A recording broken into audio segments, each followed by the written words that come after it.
আসসালামু আলাইকুম। এটিএন বাংলার সংবাদে সবাইকে স্বাগত জানাচ্ছি। আমি ওয়াহিবা রাইয়ান। শুরুতেই বিআরবি কেবলস সংবাদ শোনা। বিরোধী দল জুলাই চেতনাকে ক্ষমতায় যাওয়ার হাতিয়ার হিসেবে ব্যবহার করছে মির্জা ফখরুল। জুলাই সনদ ইস্যুতে সরকার বিরোধী দলের দূরত্ব বাড়লে সংঘাতের আশঙ্কা বিশ্লেষকদের। ২৪-এর কোটা সংস্কার আন্দোলনে নিহতদের গায়েবানা জানাজা আর কমপ্লিট শাটডাউন ঘোষণার দিন আজ। বিপ্লব ছড়িয়ে পড়ে সারা দেশে। চট্টগ্রামে ত্রাণের জন্য বানভাসী মানুষের হাহাকার, অনিয়মের অভিযোগ স্থানীয় জনপ্রতিনিধিদের। সরকারের ত্রাণ কার্যক্রম চলমান রয়েছে জানালেন অর্থমন্ত্রী। বৃষ্টির অজুহাতে রাজধানীতে সবজির বাজার চড়া, কাঁচা মরিচের ডাবল সেঞ্চুরি, বেড়েছে ডিম ও ব্রয়লার মুরগির দাম। শুনছিলেন বিআরবি কেবল সংবাদ শিরোনাম, এখন বিস্তারিত। বিরোধী দল জুলাই অভ্যুত্থানের চেতনাকে ক্ষমতায় যাওয়ার হাতিয়ার হিসেবেই ব্যবহার করতে চাইছে বলে অভিযোগ করেছেন স্থানীয় সরকার মন্ত্রী মির্জা ফখরুল ইসলাম আলমগীর। জাতীয় প্রেস ক্লাবে আলোচনা সভায় তিনি আরও বলেন, স্বাক্ষরিত জুলাই সনদের প্রতিটি অক্ষর বাস্তবায়ন করবে সরকার। সংবিধান সংশোধনের কথা জানিয়ে তিনি বলেন, বিভাজনের রাজনীতি নয়, ঐক্যবদ্ধভাবেই দেশকে এগিয়ে নিতে চায় সরকার। মইনুল আহসানের রিপোর্ট। ঢাকা বিশ্ববিদ্যালয়ের সাবেক উপাচার্য প্রয়াত রাষ্ট্রবিজ্ঞানী অধ্যাপক এমাজউদ্দিন আহমদের ষষ্ঠ মৃত্যুবার্ষিকী উপলক্ষে স্মরণ সভার আয়োজন করে এমাজউদ্দিন রিসার্চ সেন্টার ও জাতীয় সাংবাদিক সমিতি। এমাজউদ্দিন আহমদের সহকর্মী, সুশীল সমাজের প্রতিনিধি, রাজনীতিবিদরা এতে অংশ নেন। দেশবরেণ্য এই রাষ্ট্রবিজ্ঞানীর কর্মময় জীবনের স্মৃতিচারণ করে এলজিআরডি মন্ত্রী ও বিএনপি মহাসচিব মির্জা ফখরুল ইসলাম আলমগীর বলেন, ফ্যাসিবাদ বিরোধী দীর্ঘ সংগ্রামে এমাজউদ্দিন আহমদের ভূমিকা ছিল অবিস্মরণীয়।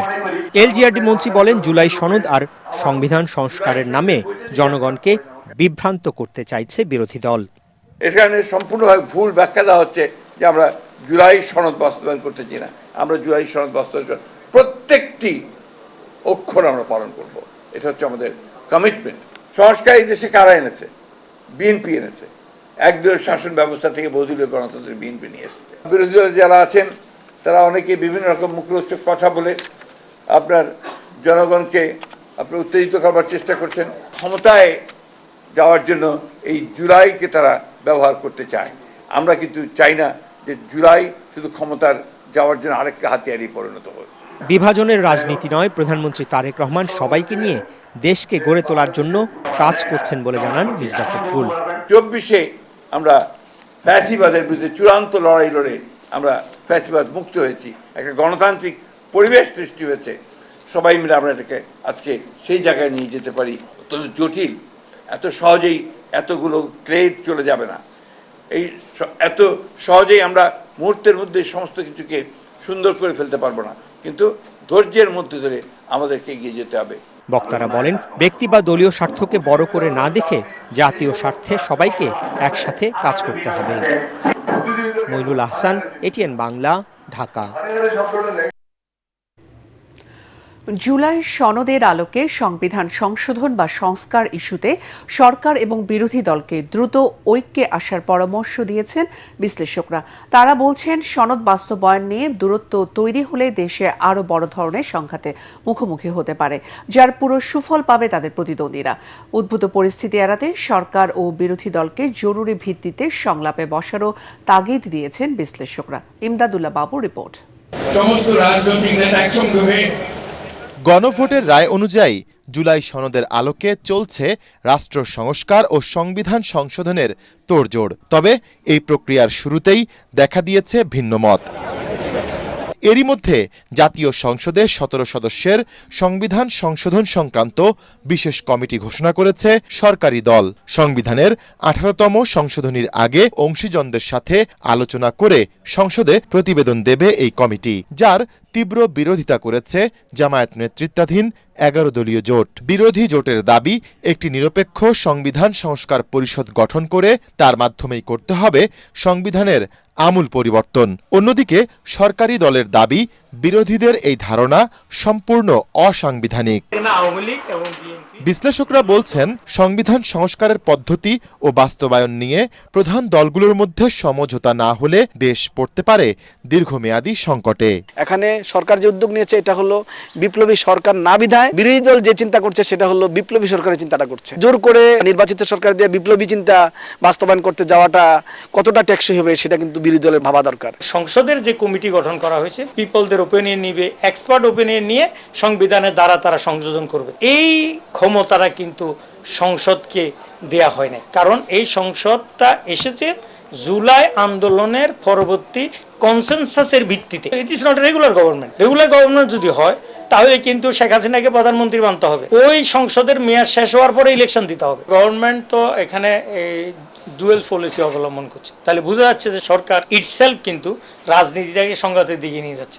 সংকট ঘনীভূত হওয়ার আগেই আলোচনার টেবিল প্রস্তুতের পরামর্শ তাদের। সরকারি দল চিন্তা ভাবনা করা দরকার যে কিভাবে তারা বিরোধী দলকে আরো বেশি অ্যাকোমোডেট করতে পারে, এই জন্য পর্দার অন্তরে আলাপ চলতে পারে। তাদের মনে রাখা দরকার তাদের কিন্তু কমন শত্রু বাজারে এখনো আছে, সুতরাং তারা যত বেশি ক্ষমতা নিয়ে লড়াই করবে এক অপরের বিরুদ্ধে তত কিন্তু তারা নিজেরাই বিপদে পড়ে যেতে পারে। বলটা কিন্তু on the court of the prime minister. সংস্কার পরিষদ নিয়ে আগেও উনি পজিটিভ ছিলেন। বিএনপির দায়িত্ব হলো সংস্কার পরিষদের শপথ গ্রহণ তারা করা, যেহেতু তারা শপথ গ্রহণ করতে পারে নাই, তো যারা শপথ গ্রহণ করেছে তাদেরকে অন্তত মিটিং ডেকেই সেখানে কিন্তু এই প্রস্তাবনা উপস্থাপন করলেই সংকটের কিন্তু সমাধান হয়ে যায়। শহীদদের আত্মত্যাগ আর গণ আকাঙ্ক্ষার মর্যাদা রক্ষায় যে কোনো মূল্যে সরকার ও বিরোধী দলকে ঐক্যের পথে হাঁটার তাগিদ দেন বিশ্লেষকরা। প্রত্যাশিত বাংলাদেশ এক্ষুনি তৈরি করে ফেলা যাবে না। ইমদাদুল্লাহ বাবু, ATN বাংলা, ঢাকা। আরো কত দূর এগিয়ে যাওয়া যায় সেই চিন্তাটা। সারা দেশে কোটা সংস্কার আন্দোলনে নিহতদের গায়েবানা জানাজা আর কমপ্লিট শাটডাউন ঘোষণার দিন আজ। 24-এর এই দিনেই শাটডাউনের ঘোষণা দেয় বৈষম্য বিরোধী ছাত্র আন্দোলন, যার মধ্য দিয়ে আন্দোলন সারা দেশে বিস্তৃত হয়। এই দিন বায়তুল মোকাররমে গায়েবানা জানাজার আয়োজন করে বিএনপি। সেখানে পুলিশ বাধা দিলে রুখে দাঁড়ায় দলটির নেতাকর্মীরা। উত্তাল সেই দিনের স্মৃতি মনে করিয়ে দিচ্ছেন তৌহিদুর রহমান নিশান।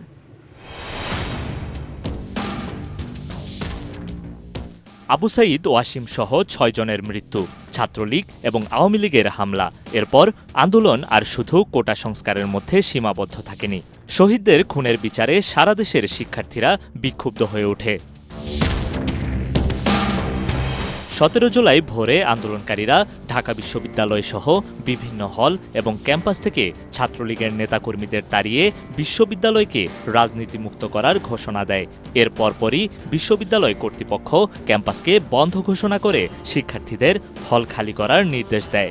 সরকার থেকেও কোম্পানিগুলোকে ইন্টারনেট সেবা বন্ধ রাখার নির্দেশ দেয়া হয়।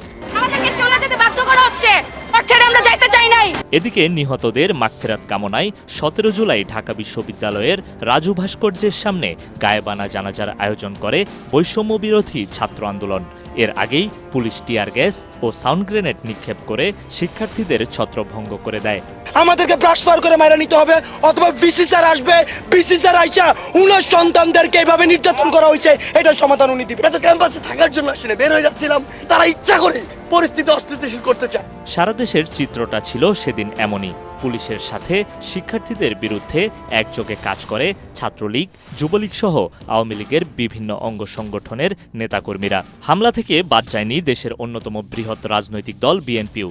আমরা তাদেরকে নৈতিক সমর্থন দিয়েছি, কারণ এটা আমরা মনে করি যে তাদের এই আন্দোলন যুক্তিসঙ্গত। দিন শেষে সন্ধ্যায় জাতির উদ্দেশ্যে নাটকীয় এক ভাষণ দেন তৎকালীন প্রধানমন্ত্রী শেখ হাসিনা। আপনজন হারাবার বেদনা যে কত কষ্টে তা আমার থেকে আর কে বেশি জানে। যদিও সেই ভাষণকে গ্রহণ করেনি আন্দোলনরত শিক্ষার্থীরা। সেদিন রাতেই ফেসবুক পোস্টের মাধ্যমে দেশব্যাপী কমপ্লিট শাটডাউনের ঘোষণা দেন আন্দোলনের অন্যতম সমন্বয়ক আসিফ মাহমুদ এবং সার্জিস আলমেরা। এভাবেই আন্দোলনের মোড় ঘুরে যায়। ফেসিবাদের পতন ধ্বনি শোনাতে ধাপে ধাপে এগিয়ে যায় ছাত্র জনতা। তৌহিদুর রহমান নিশান, ATN বাংলা, ঢাকা।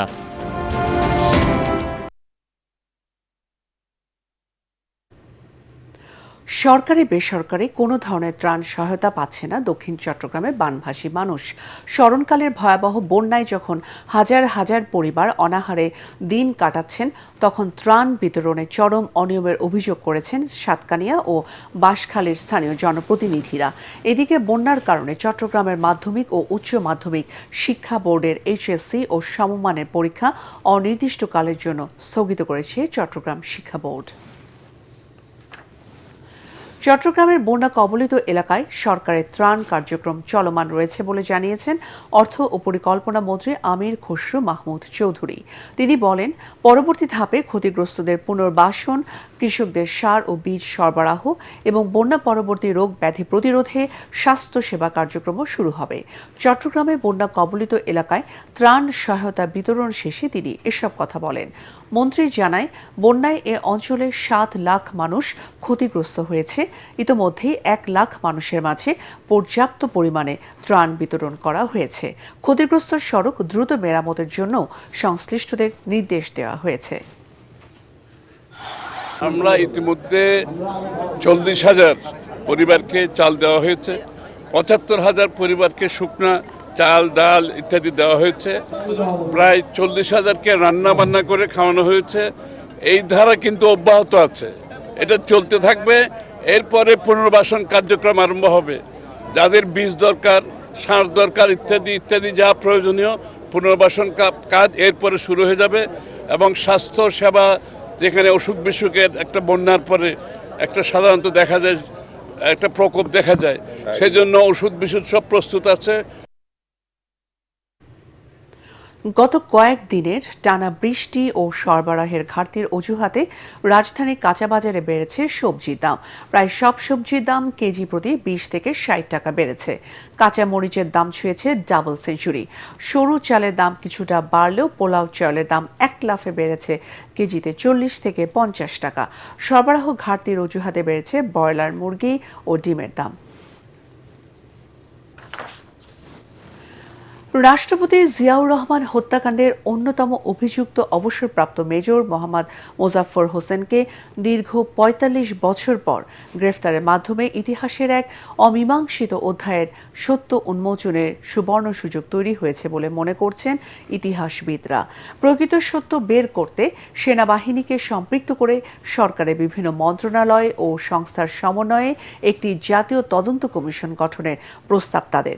১৯৮১ সালে তৎকালীন রাষ্ট্রপতি জিয়াউর রহমান হত্যাকাণ্ডের অন্যতম অভিযুক্ত মেজর মোহাম্মদ মোজাফফর হোসেনকে গেল বুধবার রাতে রাজধানী ডিওএইচএস থেকে গ্রেফতার করে ঢাকা মহানগর গোয়েন্দা পুলিশ ডিবি। বিশ্লেষকরা বলছেন, ১৯৮১ সালের ৩০ মে চট্টগ্রামে সংঘটিত সেনা অভ্যুত্থান এবং রাষ্ট্রপতি জিয়াউর রহমান হত্যাকাণ্ডের ঘটনার সাথে ওতপ্রোতভাবে জড়িত ছিলেন মেজর মোজাফফর। এই ঘটনার পর তিনি দীর্ঘ সময় ভারতের কলকাতায় ছদ্মনামে আত্মগোপনে ছিলেন। ওই কথিত সামরিক অভ্যুত্থান ও হত্যাকাণ্ডে সংশ্লিষ্ট ব্যক্তিদের মধ্যে একমাত্র তিনিই এখন জীবিত আছেন। বিশ্লেষকরা বলছেন, সে সময় ইতিহাসের জঘন্যতম ও নৃশংস হত্যাকাণ্ডের বিচার কাজ অতি দ্রুততার সাথে শেষ করার এই ঘটনার প্রকৃত কুশীলব ও নেপথ্যের ইন্ধনদাতাদের অনেকেই আড়ালে থেকে গেছেন। মেজর মোজাফফরের দেওয়া তথ্য যাচাইয়ের মাধ্যমে সত্য উন্মোচনের দাবি তাদের। এবার পূবালী ব্যাংক বাণিজ্য সংবাদ।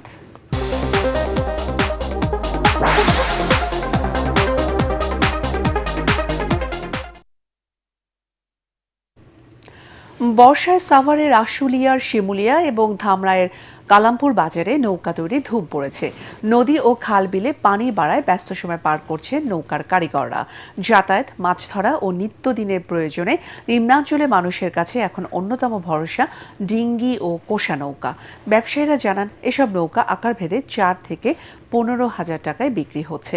তবে কাঠের চড়া দাম ও শ্রমিকের বাড়তি মজুরির কারণে আগের মতো লাভ হচ্ছে না।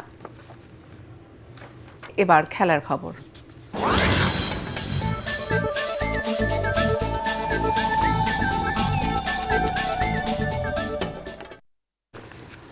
সিরিজ বাঁচানোর মিশন নিয়ে দ্বিতীয় টি-20তে জিম্বাবুয়ের মুখোমুখি হবে বাংলাদেশ।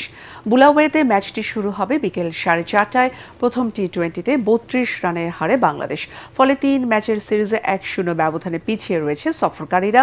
সিরিজে টিকে থাকতে হলে এই ম্যাচে জয়ের কোনো বিকল্প নেই টাইগারদের। এর আগে জিম্বাবুয়ে সফরে একমাত্র টেস্ট এবং 3 ম্যাচের ওয়ানডে সিরিজও হেরেছে বাংলাদেশ। তাই আরেকটি সিরিজ হার এড়ানোর লক্ষ্যে মরিয়া তাওহিদ হৃদয়ের দল। শেষ করার আগে বিআরবি কেবল সংবাদ শিরোনাম আরও একবার। বিরোধী দল জুলাই চেতনাকে ক্ষমতায় যাওয়ার হাতিয়ার হিসেবে ব্যবহার করছে, মির্জা ফখরুল। জুলাই সনদ ইস্যুতে সরকার বিরোধী দলে দূরত্ব বাড়লে সংঘাতের আশঙ্কা বিশ্লেষকদের।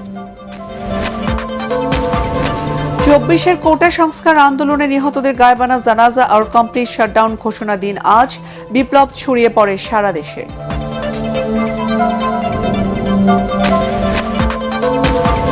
চট্টগ্রামে ত্রাণের জন্য বানভাসী মানুষের হাহাকার, অনিয়মের অভিযোগ স্থানীয় জনপ্রতিনিধিদের। সরকারের ত্রাণ কার্যক্রম চলমান রয়েছে, জানালেন অর্থমন্ত্রী। বৃষ্টির অজুহাতে রাজধানীতে সবজির বাজার চড়া, কাঁচা মরিচের ডাবল সেঞ্চুরি। বেড়েছে ডিম ও ব্রয়লার মুরগির দাম। পরবর্তী সংবাদ দেখার আমন্ত্রণ জানিয়ে এখনকার মতো শেষ করছি। এটিএন বাংলার সংবাদ ইউটিউবে দেখতে ব্রাউজ করুন youtube/ATN Bangla News। ধন্যবাদ।